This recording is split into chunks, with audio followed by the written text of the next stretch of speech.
Olá, sejam muito bem-vindos para a nossa primeira aula do curso As Portas do Inferno Não Prevalecerão.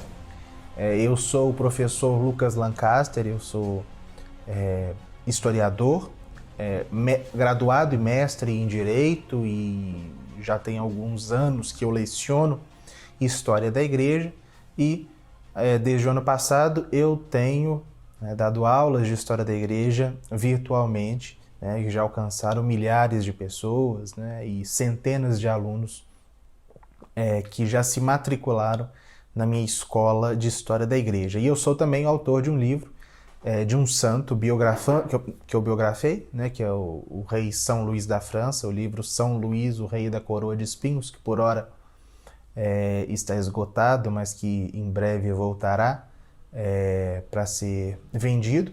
E é uma alegria tê-los vocês aqui conosco para estudar este tema tão complexo, tão vasto, mas tão importante para nós neste tempo de dificuldade de identificar onde está a verdade, onde está o erro, onde está a verdadeira e autêntica fé católica.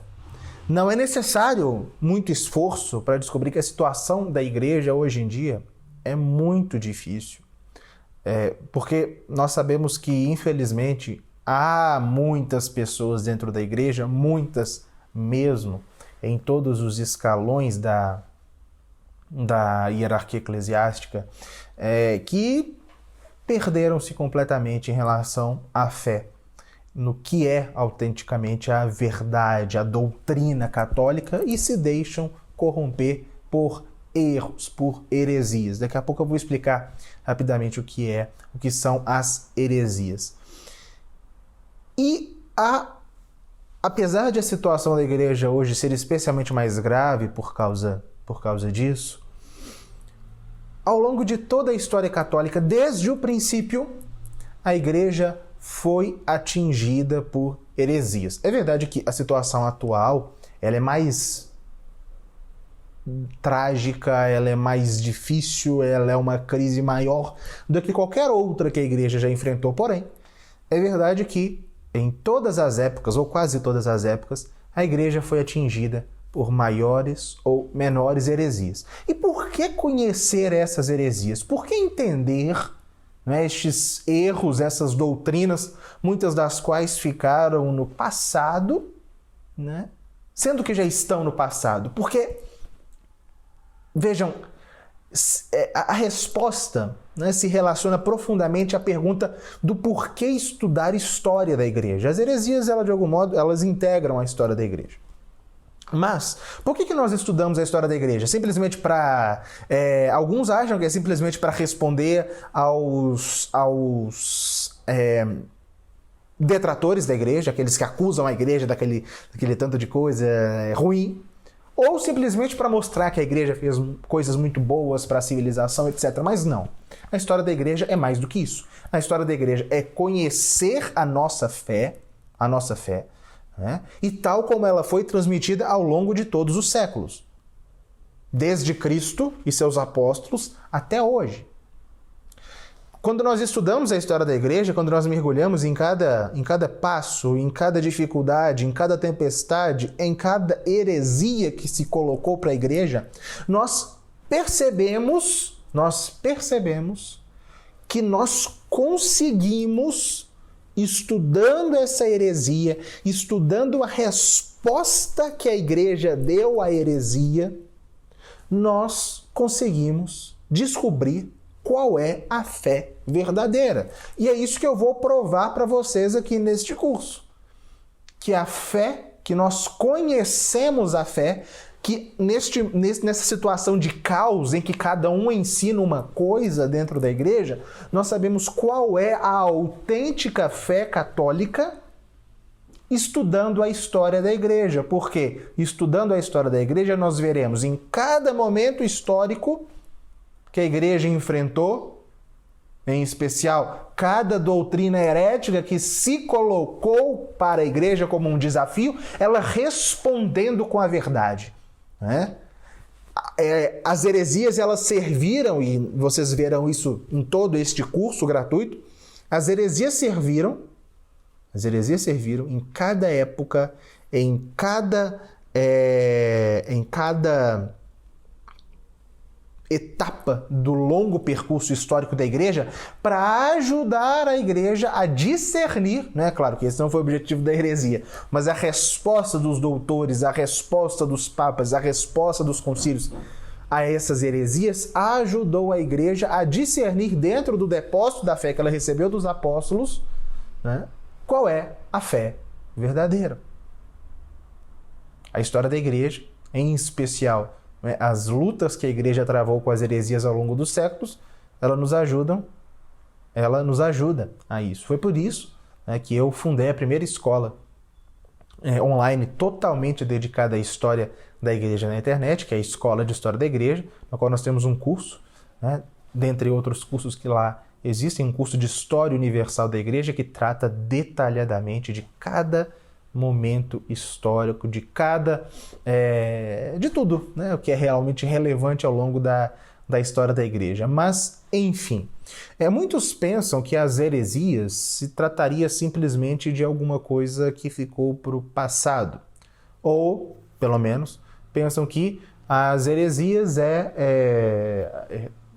que nós temos que enfrentar algumas heresias de hoje, a teologia da libertação e tal, e que as do passado não importam mais. Mas não, como eu disse, nós estudando as heresias do passado, nós conseguimos saber qual é a fé verdadeira. Estudando o arianismo, nós conseguiremos saber qual é a fé da igreja sobre a Santíssima Trindade. Estudando o nestorianismo e o monofisismo, nós sabemos qual é a fé da igreja sobre Jesus Cristo. Estudando o catarismo, nós sabemos qual é a fé da igreja sobre a Eucaristia. Estudando o catolicismo liberal, nós sabemos qual é a fé da igreja ante as ideologias modernas, enfim, né? E ainda mais hoje, em que todas as antigas heresias, né, mergulhadas nesse grande caldo que é o modernismo, né, renasceram e atacam a igreja de uma vez só, nós conseguimos discernir com essas lutas do passado, com os ensinamentos dos santos, dos papas e dos concílios de todas as épocas, qual é a fé católica autêntica, certo? Então, este é o propósito deste curso, ok? Claro, serão 4 aulas que não pretendem de modo algum exaurir o tema, muito pelo contrário, né? Nós iremos tratar aqui alguns aspectos principais das piores e mais graves heresias que a igreja teve que enfrentar ao longo dos tempos, mas, e é isso que é necessário que nós nos atentemos aqui. Não vendo essas heresias simplesmente como algo que se opôs à igreja, ou melhor dizendo, não vendo simplesmente este lado da heresia, né? Da história das heresias, como um ataque à igreja, mas também como a defesa da igreja contra este erro, para discernir qual é a doutrina verdadeira, para combater aquela heresia e mostrar onde está a autêntica fé católica. E é por isso o nome desse curso, As Portas do Inferno Não Prevalecerão. Vocês já devem ter ouvido várias vezes aquela famosa passagem, né, no qual Jesus diz para São Pedro, sobre tu és Pedro, sobre esta pedra edificarei a minha igreja, e as portas do inferno não prevalecerão contra ela. Tanto os padres da igreja quanto Santo Tomás de Aquino entendem que quando Jesus fala de portas do inferno, ele se refere a quê? A heresia, certo? A heresia, o erro, não prevalecerá contra a igreja, ok? Bom, neste curso nós iremos dividir as aulas por épocas. Na aula de hoje nós iremos estudar as heresias da antiguidade cristã, da igreja antiga. Na próxima aula nós iremos estudar as heresias da Idade Média. Na terceira aula nós estudaremos a grande heresia do século XVI, que é o protestantismo. E na última aula nós estudaremos as heresias contemporâneas, em especial 3. O catolicismo liberal, o liberalismo católico, o modernismo e a teologia da libertação. Então, este é o nosso percurso. E para nós começarmos, é necessário que nós entendamos o que é heresia. O que é heresia? E para isso, eu vou buscar apoio aqui no Catecismo Maior de São Pio X, no qual São Pio X, quando ele vai explicar quem são aqueles que são membros da igreja, ou melhor dizendo, aqueles que não são membros da igreja, ele responde, é a questão número 227. Ele se pergunta, quem são os hereges? Ele responde, os hereges são as pessoas batizadas que recusam com pertinácia, ou seja, com obstinação, que recusam com pertinácia crer em alguma verdade revelada por Deus e ensinada como de fé pela Igreja Católica. Por exemplo, os arianos, os nestorianos e as várias seitas dos protestantes. Ou seja, quem é herege é aquele que se nega a crer em algum dogma de fé revelado por Deus, a Igreja Católica. Logo, o que é a heresia? É a negação de um ou mais dogmas de fé. Porque vejam, a Igreja recebeu de nosso Senhor Jesus Cristo a plenitude da revelação nele e nos seus apóstolos. A revelação, ela acabou com a morte do último apóstolo, com a morte de São João. Então, não houve mais revelações. Claro que houve as revelações privadas, mas que não fazem parte da revelação pública, não é de dogmas, de fé, nada. Mas vocês podem perguntar, por que dogmas foram proclamados ao longo do tempo? Por quê? A Igreja viu a necessidade, ao longo do tempo, de declarar dogmaticamente, no sentido de que, doravante, todos têm que acreditar naquilo, justamente porque surgiu alguém que disse o contrário. Certo? Então, toda a revelação já estava contida, né, quando a Igreja surgiu. E ela é a encarregada de legar essa revelação, né, e transmitir de geração em geração, para, como nosso Senhor pediu, levar para todas as nações e batizando-as, e enfim, né, para levar a salvação para todas as pessoas, para todas as nações, em todas as épocas. Bom, e os hereges, e a heresia é o quê? A heresia é a negação de uma doutrina dogmaticamente definida pela Igreja. Então, se a Igreja crê dogmaticamente que o inferno existe, e se alguém diz o inferno não existe, tal pessoa é herege. Se a Igreja diz o pão e o vinho, depois das palavras da consagração na missa, se tornam substancialmente o corpo e o sangue de Cristo, e alguém diz não, é apenas um símbolo, é um herege. Enfim, o herege é aquele que, pela própria etimologia da palavra, heresis, escolhe no que crê. Existe o depósito da fé e ele escolhe ali qual dos dogmas de fé ele vai crer e quais dos dogmas de fé ele não vai crer. Por isso que São Pio X diz isso, né? O herege é aquele que nega uma ou mais das doutrinas reveladas, né, por Deus, a Igreja. E é possível encontrar no Novo Testamento numerosíssimas citações, desde o Evangelho até as cartas dos apóstolos, apontando para a necessidade, apontando, né, para o fato de que haveria hereges e de que era necessário, né, recusar o que eles ensinavam. O próprio nosso Senhor Jesus Cristo disse, né, em Mateus 24, 11, ele diz, e surgirão falsos profetas. São os hereges, em grande número, e enganarão a muitos. São Paulo, na carta aos Gálatas, capítulo 1, versículo 8, diz, e essa passagem é importantíssima, né? Entretanto, se alguém, ainda que nós mesmos, ou um anjo descido do céu, ou seja, se um apóstolo ou um anjo descido do céu, ou seja, qualquer um, vos anunciar um evangelho diferente do que vos anunciamos, seja anátema, seja excomungado, seja expulso da igreja.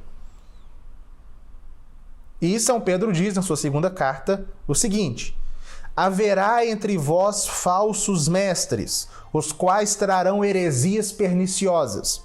Muitos seguirão suas doutrinas dissolutas e por causa deles o caminho da verdade cairá em descrédito. Ou seja, os nosso Senhor e os apóstolos previram que haveriam hereges.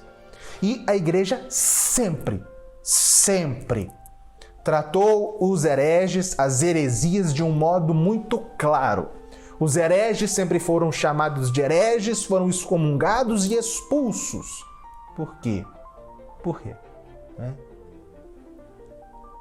A grande missão da igreja é salvar as almas. Como? Ensinando a verdade. Se há alguém dentro dela que ensina o erro, a mentira, contra a maior das verdades, que é a fé revelada por Deus, esta pessoa está contaminando a igreja desde dentro. Por isso que a igreja sempre foi tão severa. Sempre. Todos os santos. Todos. Isso não é uma atitude fundamentalista, é a atitude católica de sempre. O rigor com a heresia, certo? E isso desde o princípio. As heresias existem desde que a igreja surgiu, né? Fazer alguns apontamentos aqui até chegarmos àquelas mais relevantes da antiguidade cristã, né? Que são o gnosticismo, o sabelianismo e o arianismo. Na virada do século I para o século II, já surgiram algumas heresias que queriam conciliar aspectos do judaísmo já após, né, a vinda de Cristo com a fé católica, mas prejudicando a visão autêntica do que é a fé católica. Por exemplo, não compreendendo ou negando a realidade da encarnação, porque para esses ebionitas, que eram cristãos judaizantes, era difícil de compreender a realidade de Deus que se faz carne. Então houve essa tendência, que foi logo posta para fora da igreja, de conciliar, de fazer um cristianismo judaico, a ponto de prejudicar a própria fé. Houve também, e essa talvez tenha sido aquela primeira grande heresia da história da igreja, aquela que causou numerosos danos ao longo do século II, principalmente, que foi uma heresia que não queria misturar a igreja com o judaísmo, mas a igreja com os vários sistemas pagãos, que foi a terrível heresia, ou o complexo de heresias, porque eram várias doutrinas diferentes, que foi o gnosticismo, combatido especialmente no século II pelo grande bispo de Lyon, Santo Irineu. O que o gnosticismo, as doutrinas gnósticas ensinavam e com o que eles prejudicavam a igreja? Vejam, o gnosticismo, que é diferente da gnose, a gnose é uma espécie, a gnose é algo que é perene ao longo da história da humanidade, vive surgindo e desaparecendo em várias ocasiões diferentes. A gnose, ela compreende, de algum modo, a salvação pelo conhecimento, ou seja, existiria uma partícula da divindade no ser humano que está presa no corpo e que, através de um conhecimento redentor, essa partícula divina faz com que o homem se salve, Isso é a gnose em geral, que vai surgir várias vezes ao longo da própria história da igreja, depois com o maniqueísmo, com o catarismo, enfim. Mas, no século II, houve uma tendência gnóstica muito característica na igreja, que é o gnosticismo. O gnosticismo, que era uma mistura de elementos cristãos, de elementos judeus, de elementos greco-romanos e elementos orientais, vindos até talvez do budismo e do hinduísmo, mas coroados, esse sincretismo maluco, coroados com uma visão persa dualista. O grande alicerce do pensamento gnóstico era uma espécie de dualismo entre a realidade material e a realidade espiritual. Haveria um mundo espiritual bom e um mundo material ruim.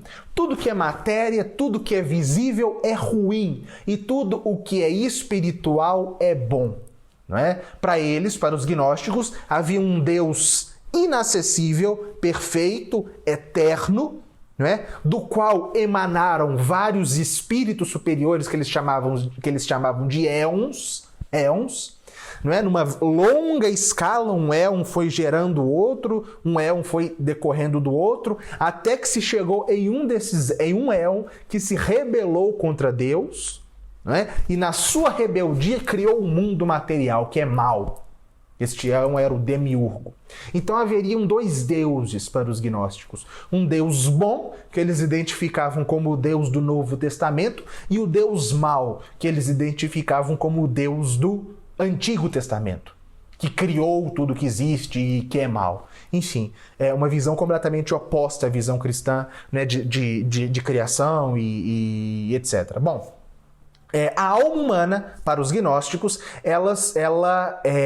aliás, o ser humano, ele seria composto por uma parte boa e uma parte ruim. Uma parte boa, que é uma partícula da divindade que veio dos éons, mas presa num corpo material feito pelo demiurgo. O grande esforço do ser humano seria qual? Fazer com que a sua parte espiritual se libertasse da sua parte material. Como? Através de um conhecimento que foi trazido por um éon chamado Jesus Cristo. Então, Jesus Cristo não veio para nos salvar na cruz, mas para nos transmitir uma doutrina, não é? Que nos salvaria através do nosso próprio esforço desde o momento em que nós assimilamos essa doutrina. Certo? Jesus, para os gnósticos, não era nem de longe Deus, né? E ele nem sequer teria morrido efetivamente na cruz. Ele simplesmente veio trazer uma revelação, né? Ele veio trazer uma doutrina, e nós, pelo nosso próprio esforço, né? No momento em que nós assimilamos essa doutrina e alcançamos esse conhecimento, nós nos salvamos. Então, a visão cristã de redenção para os gnósticos estava totalmente desfigurada. Por outro lado, eles diziam que existe no ser humano três classes diferentes, né? Que existem três classes diferentes de seres humanos. Os espirituais, né?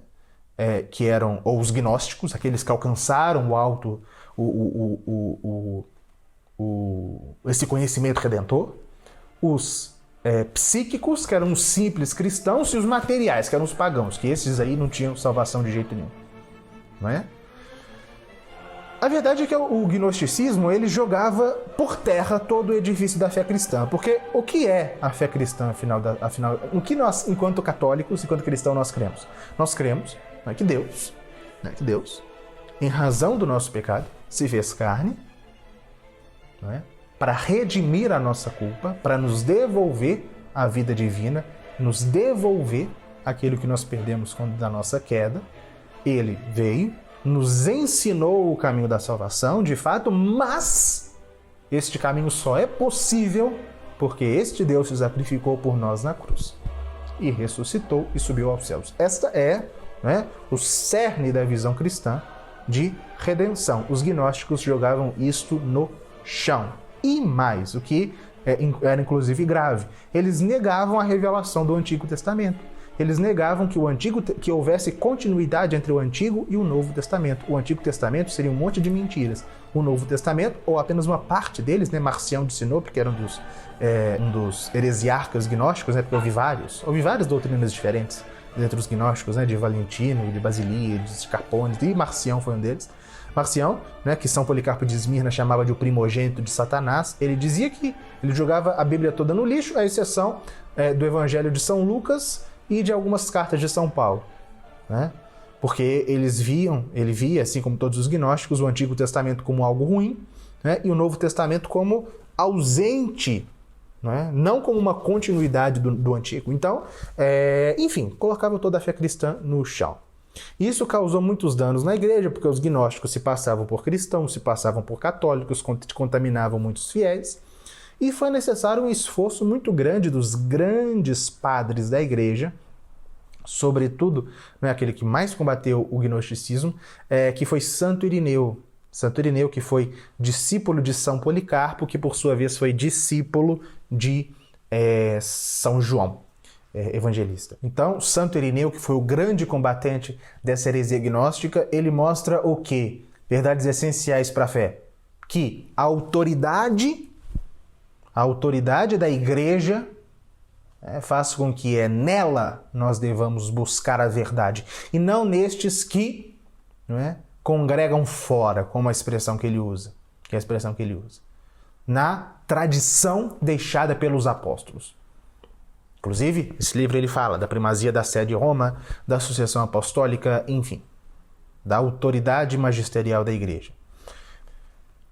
Ele mostra a continuidade do Antigo e do Novo Testamento, que é uma verdade de fé, por óbvio, e ele ainda rebate os gnósticos nas visões escatológicas erradas que ele tinha, ou seja, mostrando aspectos essenciais do fim do mundo, a vinda do anticristo, a apostasia geral, a vinda de Cristo, o juízo final, a ressurreição dos mortos, enfim. Todas as mentiras gnósticas serviram para que Santo Irineu e depois dele o magistério discernissem e mostrassem, esclarecessem aspectos essenciais da fé com uma clareza ainda maior, justamente porque houve uma multidão de hereges dos gnósticos que a negavam. E o gnosticismo causou muitos danos à igreja desde o final do século I, mas principalmente no século II. A partir do século III, e o século III e o século IV serão palco disso, a igreja foi atingida por outro gênero de heresias que eram absolutamente terríveis igualmente, porque julgavam por terra, jogavam no chão, erravam a respeito daquilo que é mais central e impossível da fé: Deus. Heresias que vão se perguntar, hereges que vão se perguntar quem é Deus, ou melhor dizendo, o que é Deus, e vão responder de modo equivocado. São as chamadas heresias antitrinitárias, que são heresias que de algum modo ou de outro negavam a Santíssima Trindade. Negavam a Santíssima Trindade. No século III, ele foi palco de duas dessas heresias, uma se opondo à outra. Em primeiro lugar, a heresia de um homem chamado Sabélio, que na verdade não era dele, a heresia que ele aprendeu de certo Paráxeas, mas que ele na verdade, Sabélio foi o grande promotor e grande difusor. Sabélio negava a Trindade. Ele negava que houvesse distinção pessoal entre as pessoas, do Pai, do Filho e do Espírito Santo. Ele não dizia somente que há um só Deus, o que é verdade, mas ele dizia que em Deus há uma só pessoa. Mas e o Pai, o Filho e o Espírito Santo? Para ele, não são pessoas distintas como ensina a fé, mas expressões diferentes do mesmo Deus. E não pessoas diferentes no mesmo Deus. Não hipóstases diferentes do mesmo Deus. Esse era o sabelianismo. Ele negava a Trindade na medida em que negava a existência das três pessoas divinas. Em oposição, surgiu uma outra heresia que, justamente para acentuar a existência de mais de uma pessoa em Deus, acabava submetendo uma pessoa a outra. Como assim? Vejam, Sabélio, os sabelianos, negavam o quê? A Trindade, na medida em que diziam que, no final das contas, Pai, Filho e Espírito Santo não existem. Simplesmente estes nomes são nomes que a Escritura dá para manifestações diferentes de Deus. O que os subordinacionistas vão dizer? Não, existem sim o Pai, o Filho e o Espírito Santo. ao contrário do que Sabélio diz. E para enfatizar essa distinção entre o Pai, o Filho e o Espírito Santo, acabavam por fazer o quê? Por submeter uma dessas pessoas à outra, de modo a aniquilar igualmente a Trindade. Diziam que o Filho é inferior ao Pai e o Espírito Santo é inferior ao Filho. Eles não seriam iguais em natureza, eles não seriam igualmente Deus, mas um subordinado ao outro. Essa heresia causou muitos danos, ela foi condenada pelo Papa São Dionísio na década de 360, assim como o sabelianismo foi condenado pelo Papa São Calixto na década de 210.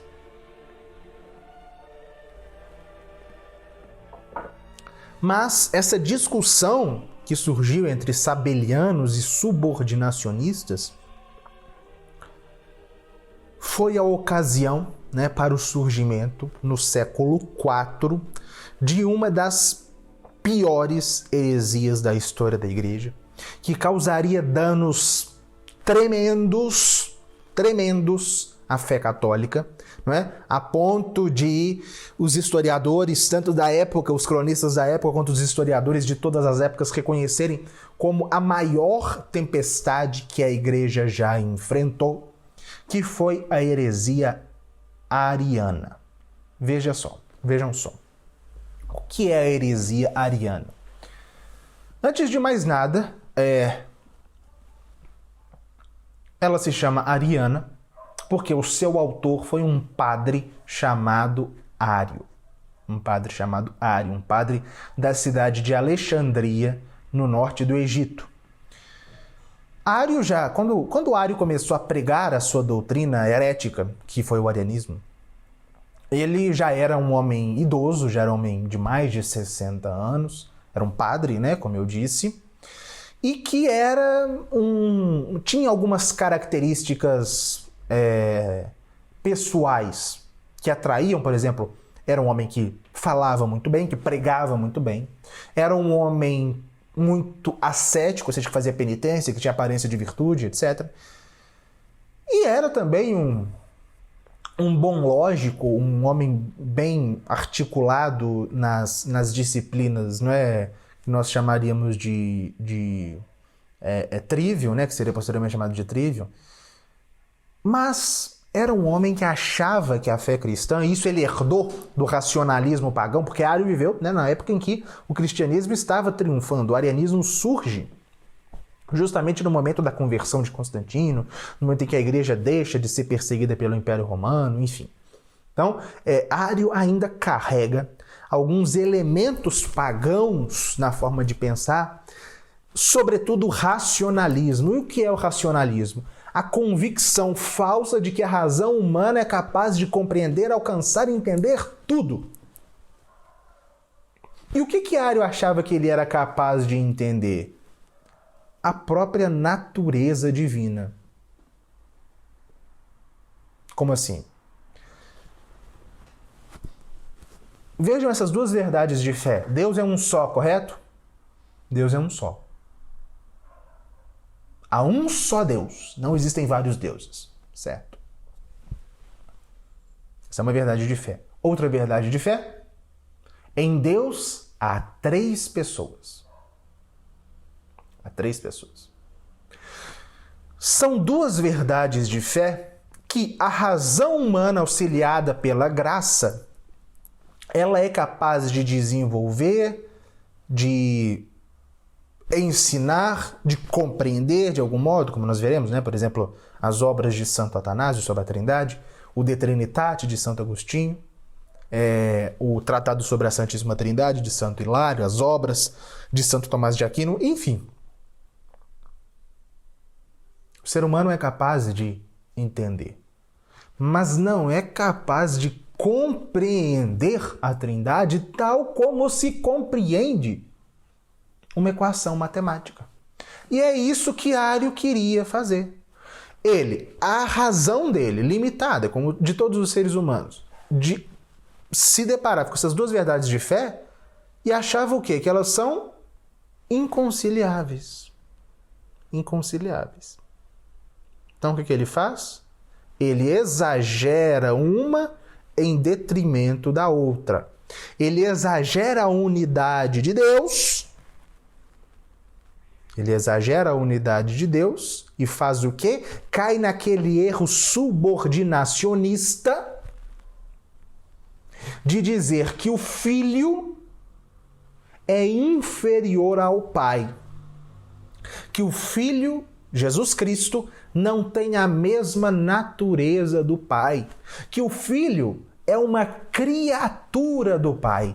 Que o Filho foi tirado do Pai desde o nada, ou seja, que o Filho foi criado pelo Pai do nada. Que o Filho não existia e passou a existir. Que o Filho foi criado pelo Pai, que Jesus foi criado pelo Pai como instrumento para criar todas as coisas. Ou seja, Ário negava que nosso Senhor Jesus Cristo seja Deus, porque dizia que ele não é da mesma substância, da mesma natureza do Pai. A consequência disso é, igualmente, jogar a fé cristã no chão. Por quê? Se Jesus não é Deus, isso Santo Atanásio vai mostrar nos seus discursos contra os arianos, que foi um livro que ele escreveu em 358, se Jesus não é Deus, não pode haver a redenção. Por quê? Porque para a redenção que foi operada por Cristo, por nós, na cruz, era necessária, por um lado, a participação de um ser humano, porque Jesus era um ser humano, e isso Ário não negava, mas para reparar a dívida da humanidade era necessário um sacrifício digno do próprio Deus, que só poderia ser oferecido pelo próprio Deus. Como Cristo poderia nos redimir se ele não é Deus? Ário não percebeu isso, não percebeu como que a sua doutrina colocava no chão a própria fé cristã que ele alegava professar. E começou a divulgar a sua doutrina. Ele começou a divulgar a sua doutrina em 318 ou 319, na sua cidade, em Alexandria, no Egito. Ele era pároco de lá. E ele foi excomungado pelo seu bispo, que era Santo Alexandre, e por um concílio regional de bispos do Egito, que o excomungou. Só que Ário obteve o apoio de muitos bispos do Oriente Romano que pensavam como ele. Bispos que capitanearam a doutrina dele e passaram a defendê-lo contra o seu bispo, o seu santo bispo que o havia excomungado, que era Santo Alexandre. E o bispo que capitaneou o partido ariano contra o partido católico de Santo Alexandre foi um bispo chamado Eusébio de Nicomédia. E durante 5 anos, mais ou menos, a igreja, na parcela oriental do Império Romano, se tornou uma imensa confusão entre opositores e defensores de Ário, entre aqueles que defendiam que Cristo é da mesma natureza, é consubstancial ao Pai, não é? E aqueles que negavam, os arianos, até que foi para resolver esse dilema, convocado o primeiro concílio ecumênico em 325, que foi o Concílio de Nicéia. O Concílio de Nicéia, os dois lados puderam se manifestar e Ário foi condenado por quase unanimidade, dos 318 bispos. Acabou que cerca de 315, acabaram por condená-lo e foi elaborado um credo, o Credo Niceno, que é justamente uma resposta à heresia de Ário. Então, vejam a importância de se conhecer a história da igreja. O credo que nós professamos, o Credo Niceno, aquele credo mais longo, que é recitado nas missas tridentinas e nas missas em ocasiões mais solenes.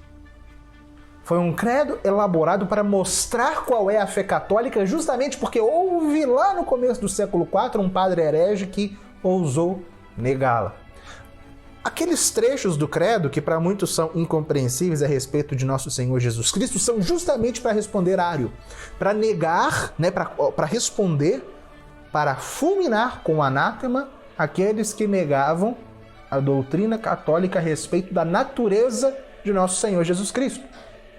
Quando o credo diz lá, creio em um só Senhor Jesus Cristo, Filho unigênito do Pai, de Deus, gerado do Pai antes de todos os séculos. Por que esse gerado do Pai antes de todos os séculos?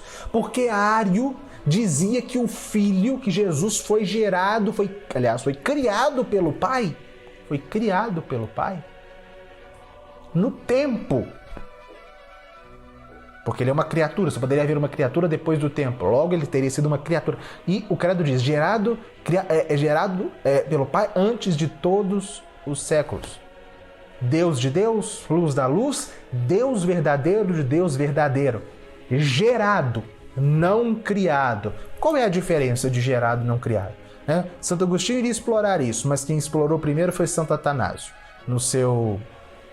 também nos discursos contra os arianos. Qual é a diferença entre geração e criação?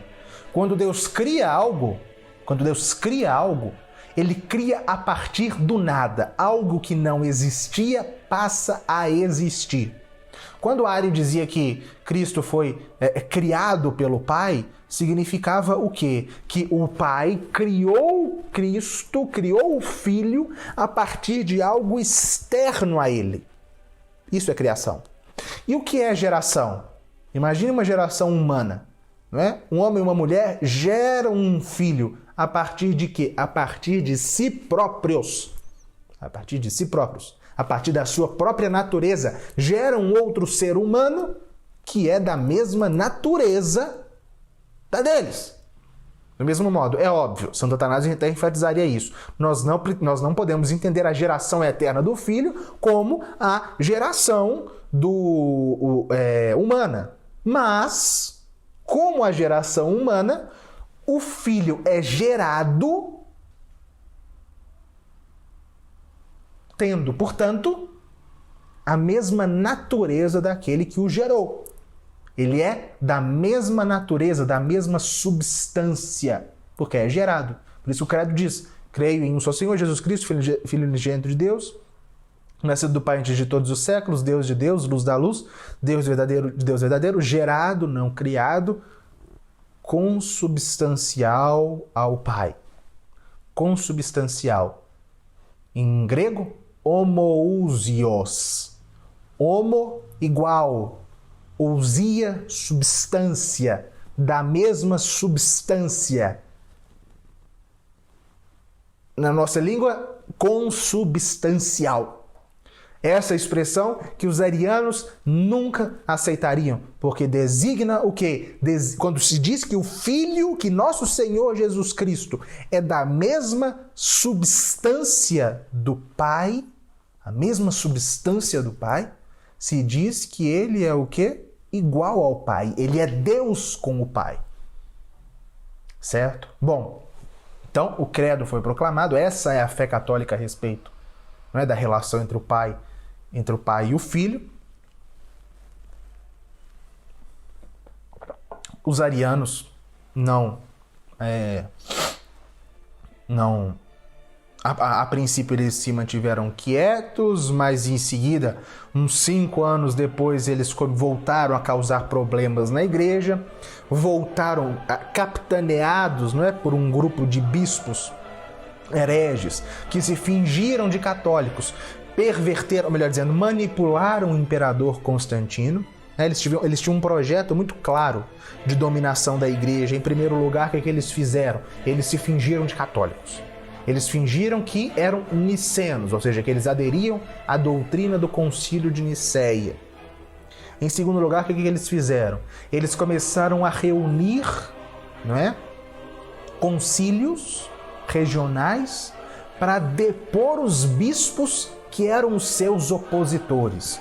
Fizeram isso durante toda a década de 330 e 340, sobretudo contra Santo Atanásio, arcebispo de Alexandria, que era o grande defensor da fé de Niceia.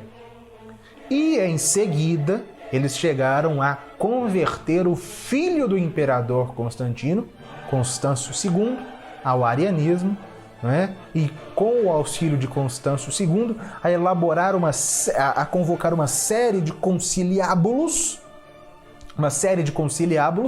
em que foram elaborados novos credos para se opor à doutrina católica do Concílio de Nicéia, para subordinar o filho ao pai, né? Para negar a doutrina do consubstancial.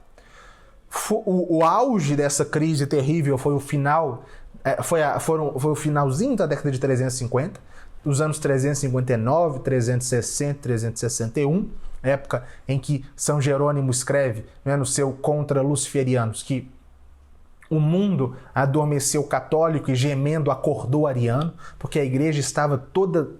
os principais cargos, né, a maior parte dos bispos tinha cedido ao arianismo, a um arianismo mais radical, um arianismo mais moderado, uma minoria, um arianismo mais radical, enfim. Né? Os bispos autenticamente católicos estavam expulsos, os fiéis católicos eram perseguidos, enfim. Né? Até que houve uma série de fatores, né, graças, claro, a Deus, que protege a igreja, e ele o fez através dos seus santos, daqueles grandes bispos e também daqueles leigos, né, chefiados pelo grande santo Atanásio, que foram progressivamente recuperando o espaço, lutando contra os hereges e, por fim, né, com o apoio de um imperador católico, que foi o imperador Teodósio, finalmente o arianismo ele foi declarado proscrito e no ano de 381 foi convocado o segundo concílio ecumênico, que foi o primeiro concílio de Constantinopla, que fulminou definitivamente o arianismo. E uma outra heresia que surgiu no bojo do arianismo. Houve um bispo ariano ou semeriano chamado Macedônio, um bispo usurpador de Constantinopla, que, além de negar a consubstancialidade do pai e do filho, negava também a consubstancialidade do Pai, do Filho e do Espírito Santo. Ário não falava do Espírito Santo, ele não teve tempo de falar do Espírito Santo, o problema dele era com o Filho. Macedônio levou a discussão para o Espírito Santo, né? Dizendo que o Espírito Santo é inferior ao Filho, é uma criatura do Filho, né? Santo Atanásio respondeu, mostrando que, claro, todos os santos da época responderam, combateram essa heresia, esse macedonianismo, mostrando, né, Santo Atanásio mostrava, do mesmo modo como a redenção não é possível se o Filho não for Deus, do mesmo modo a nossa santificação não é possível se o Espírito Santo não for Deus. Ora, né, Cristo obteve para nós a graça na cruz. E a graça nos é transmitida, a participação na vida divina, que é a graça, nos é transmitida pelo Espírito Santo. Como isso será possível se o Espírito Santo não tem essa natureza divina? Não é? E o Concílio de Constantinopla, o primeiro Concílio de Constantinopla, além de condenar o arianismo, condenou também o macedonianismo, acrescentando ao credo niceno algumas palavras sobre o Espírito Santo. O credo niceno dizia apenas: creio no Espírito Santo. O credo niceno constantinopolitano diz: creio no Espírito Santo, Senhor que dá a vida, que procede do Pai, e do Filho seria acrescentado depois, e que com o Pai e o Filho é adorado e glorificado. Ele que falou pelos profetas, ele é adorado com o Pai e o Filho. Ele é Deus com o Pai e o Filho. Né? Na Escola de História da Igreja nós temos, né, no curso de História Universal da Igreja, 8 aulas sobre a crise ariana, 8 aulas de 1h30 cada. Ou seja, é de fato um tema apaixonante, uma história apaixonante que merece ser melhor conhecida. Mas vejam a importância para a fé católica das lutas contra a heresia ariana. Foi por Ário e Macedônio terem suscitado ali essas doutrinas heréticas a respeito da Santíssima Trindade que a Igreja viu a necessidade de declarar de modo claro, não inventando uma doutrina, mas declarando de modo claro aquilo que ela sempre creu, de modo expresso, de modo que ninguém mais poderia dizer o contrário, qual é a fé católica a respeito de Deus? Né? Se nós professamos a nossa fé na Santíssima Trindade, foi justamente porque no século IV houve uma multidão de valentes santos que combateram essas duas heresias, né, o arianismo e o macedonianismo, e mostraram a Santíssima Trindade, que Deus é um só, que Deus tem uma só substância, uma só natureza, uma só divindade, uma só majestade, mas que Ele é 3 pessoas: Pai, Filho e Espírito Santo. Isso a Igreja sempre creu, desde Nosso Senhor Jesus Cristo, isso é verdade de fé, mas que ficou sobremaneira claro quando dos combates contra, sobretudo, essa terrível heresia do século IV que foi o arianismo.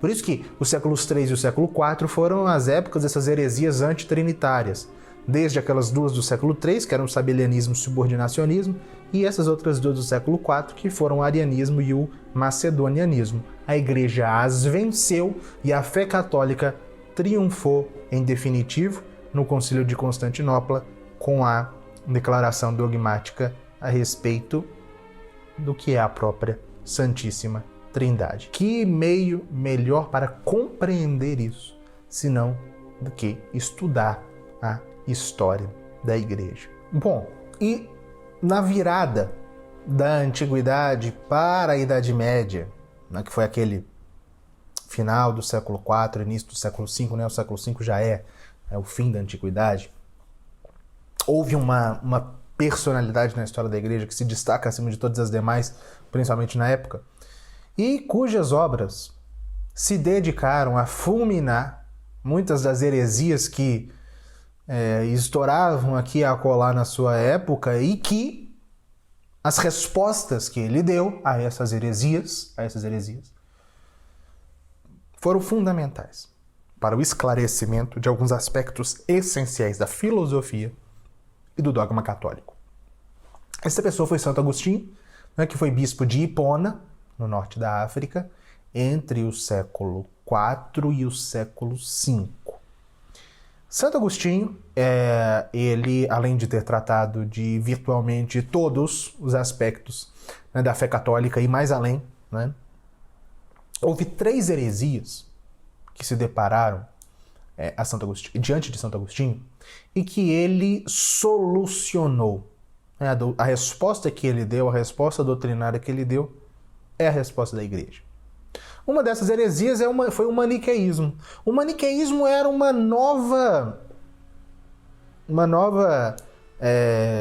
manifestação da velha gnose, do gnosticismo, que surgiu no século III, né? Manes era um persa, que causou muitos danos à Igreja no século IV. Santo Agostinho chegou a aderir a uma seita maniqueísta, não que ele aderisse totalmente à doutrina, mas ficou ali um tempo, e já católico ele tratou de fulminar o maniqueísmo, e fulminou sobretudo, né, atacando aquele ponto que o maniqueísmo tentava responder de modo equivocado, que é o problema do mal. O maniqueísmo dizia o quê? O mal é um mundo material, do mesmo jeito que a gnose, o gnosticismo. O mal é um mundo material, né? Quando se perguntava, né, para os maniqueus o que é o mal, os maniqueus diziam tudo que é perceptível pelos sentidos, a realidade criada, tudo é um mal, essa é a origem do mal. Santo Agostinho responde, não é possível perguntar o que é o mal, porque o mal não existe. Como assim? Santo Agostinho então é relativista? Não, Santo Agostinho diz o seguinte: o mal não tem substância, ele não tem natureza. O mal é a ausência de bem. Logo, não é quando os maniqueus perguntavam de onde vem o mal, né? Aí eles davam aquela resposta esdrúxula lá, né, do demiurgo, tal, criador de tudo que existe. Santo Agostinho diz, não, o mal o mal não é uma realidade criada, porque o mal não é dotado de substância. O mal é a ausência de bem. Do mesmo modo como a escuridão em si mesmo não existe. A escuridão é a ausência de luz, certo? E Santo Agostinho também, não é possível tratar aqui com detalhes a respeito disso. Nós temos na Escola de História da Igreja também 5 aulas detalhadas a respeito de Santo Agostinho, da vida e do pensamento de Santo Agostinho, no qual nós tratamos isso com maiores detalhes, mas ele também respondeu os maniqueus a respeito do problema da criação, né, como Deus poderia ter tudo criado sem mudar, porque Deus é imutável, como ele seria imutável se ele criou tudo? Né? Respondendo à heresia maniqueia, Santo Agostinho explica. Ele resolve o problema do tempo, não é? Respondendo aquela pergunta dos maniqueus. O que Deus fazia antes de criar o mundo? Santo Agostinho responde. Enfim, né? Respondendo ao maniqueísmo, ele resolve questões filosóficas e teológicas fundamentais. Né? Respondendo à doutrina donatista, que era uma doutrina rigorista que começou com um cisma no norte da África no começo do século IV, mas que acabou se tornando uma heresia, que formou uma igreja à parte. Santo Agostinho mostrava o quê? A necessidade de pertencer à Igreja Católica, né? Assim como São Cipriano, que no século III dizia fora da igreja não existe salvação, Santo Agostinho repete, né? Respondendo à heresia donatista, fora da Igreja Católica não existe salvação. Ele diz, fora da Igreja Católica pode existir tudo, menos salvação. E por quê? Ele diz, né, baseado em São Paulo, a Igreja é o corpo de Cristo. Para nós sermos salvos por Cristo, é necessário que nós aderamos ao Cristo total, ao Cristo totus, que é cabeça e corpo. O corpo de Cristo, como diz São Paulo várias vezes, é a Igreja. Né? Para sermos salvos, portanto, nós temos que aderir ao corpo de Cristo, que é a Igreja, certo? Mas é sobretudo respondendo a uma heresia que causou muitos danos no século V à Igreja, que Santo Agostinho talvez mais tenha se notabilizado, que foi a resposta dele à heresia pelagiana. Pelágio era um monge britânico, né, da atual Inglaterra, que depois de um tempo de vida ascética, era um homem muito ascético, né? Ele chegou à conclusão de que a vontade humana, a vontade humana é absolutamente onipotente para cumprir a lei divina e alcançar a salvação. O ser humano é capaz de se salvar sozinho. Mas e Adão e Eva? Adão e Eva não comeram do fruto proibido e transmitiram o pecado de geração em geração para todos os seus descendentes? O herege Pelágio dizia que não. Pelágio dizia o quê? O pecado de Adão e Eva não contaminou seus descendentes. Nós pecamos não por geração, mas por imitação. De modo que, se nós quisermos, nós, através da nossa vontade, nós podemos cumprir a lei divina. O batismo é necessário para se salvar? Não. A graça é necessária para nos salvarmos? Não. E a redenção? A redenção perde completamente o sentido. A morte de Cristo na cruz, de que serviu? Se nós somos, pela nossa própria vontade, capazes de nos salvarmos, Pelágio diz, a morte de Cristo é somente um exemplo. A graça não é necessária para nós nos salvarmos. Assim como todas as outras heresias que a gente viu até aqui, com isso Pelágio julgava a fé cristã no chão. A religião cristã para ele em Pelágio se torna simplesmente um moralismo. Se torna uma espécie de regras, de uma série de normas que nós devemos e que nós conseguimos cumprir por nós mesmos. Não há sacrifício redentor de Cristo, não há necessidade da oração, porque é através da oração que nós conseguimos as graças atuais para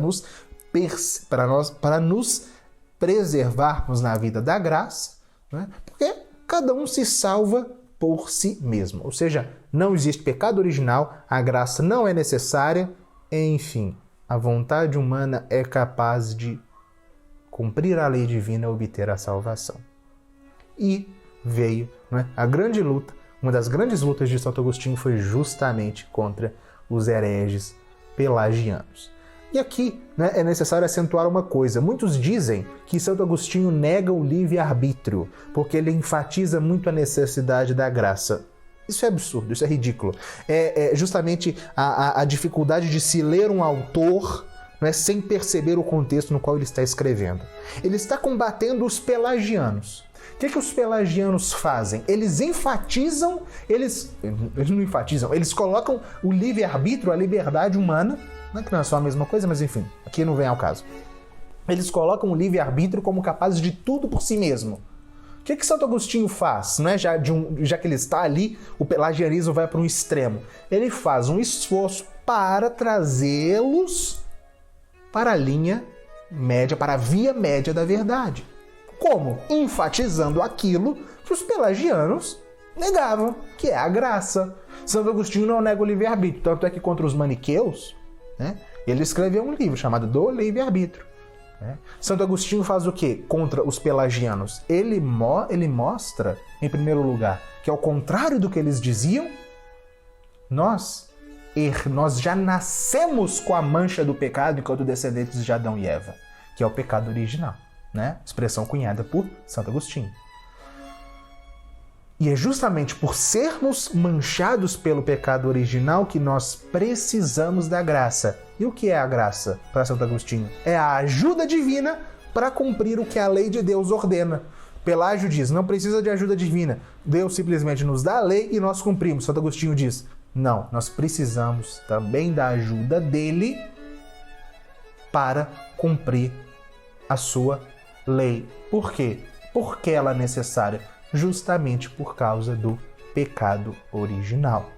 E a graça, ela é eficaz, no sentido de que ela é capaz de mover a nossa vontade, o nosso livre-arbítrio para cumprirmos o que é necessário para a nossa salvação, mas sem negar o livre-arbítrio. Santo Agostinho não nega o livre-arbítrio. Tanto é que ele diz o seguinte, ele se pergunta o seguinte, na sua Epístola 157. Anulamos então o livre-arbítrio por meio da graça? Não, jamais. Ao contrário, estabelecemos o valor do livre-arbítrio. Livre-arbítrio movido pela graça. O livre-arbítrio não é eliminado, porque é auxiliado. Mas é auxiliado para que não seja eliminado. Né? E ele diz aquela sua frase famosíssima: quem te criou sem ti, não te salva sem ti. Ou seja, quem nos salva? Nós nos salvamos por nós mesmos? Não. Tanto é que ele diz, aquele que te criou te salva. Deus te salva. A graça te salva. Mas não sem ti. Não sem a cooperação do seu livre-arbítrio, da sua vontade. Bom, isso só foi possível, não é? Isso que faz parte da doutrina católica, que foi aceito, não é, pelo Papa Santo Inocêncio I quando condenou o pelagianismo, logo na época de Santo Agostinho, que depois foi assimilado por muitos concílios que condenaram o pelagianismo e por muitos papas que condenaram o pelagianismo, foi graças justamente a essas respostas cabais que Santo Agostinho não inventou, óbvio que não, ele aprendeu disso, ele tirou isso da escritura, da tradição dos santos padres, mas justamente para combater essa heresia que negava a necessidade da graça.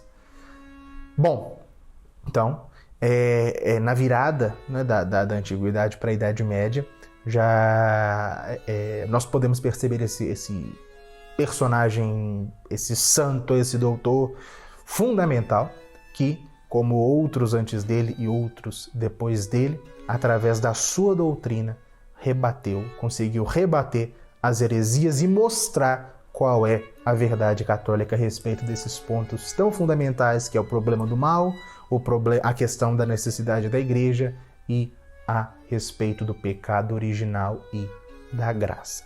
Bom, pessoal, então, eu gostaria que vocês comentassem por favor, aqui no chat, na parte dos comentários, quais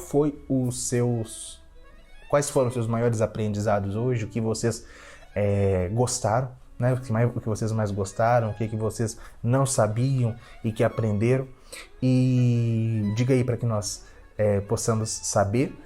E eu gostaria de reforçar, né, o objetivo aqui desse curso gratuito. Mostrar para vocês a necessidade de conhecer a história da igreja, em especial a história das heresias, que faz parte da história da igreja, para nós conhecermos qual é a verdadeira fé. Aqui quantos dogmas de fé eu não falei aqui hoje, né? A continuidade do Antigo e do Novo Testamento, a Santíssima Trindade, a consubstancialidade do Pai, do Filho e do Espírito Santo, a necessidade da graça, a existência do pecado original, tudo isso, dogmas de fé que foram negados por hereges no passado e que hoje nós cremos, porque a igreja, respondendo a esses hereges, né, os proclamou dogmaticamente, né, como verdade revelada que é. Bom, então, na história da igreja nós podemos então descobrir qual é a verdade católica, onde está a verdade católica contra aqueles que a negaram e ainda negam, porque todas essas coisas que eu mencionei aqui hoje, todas essas heresias estão vivas hoje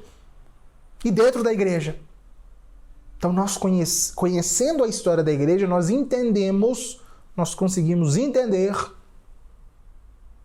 qual é a fé católica de sempre. Bom, pessoal, e eu deixo aqui o convite para que vocês participem na próxima aula, que será na terça-feira, né? Não deixem de participar, espero a presença de todos aqui. E para aqueles que quiserem acessar um material extra, né, das aulas, desta aula e das demais, entre no grupo de WhatsApp, né, cujo link de acesso está aqui na descrição para que vocês possam complementar, né, o aprendizado do que vocês aprenderam hoje. Ok? Então, fiquem com Deus e até a próxima aula.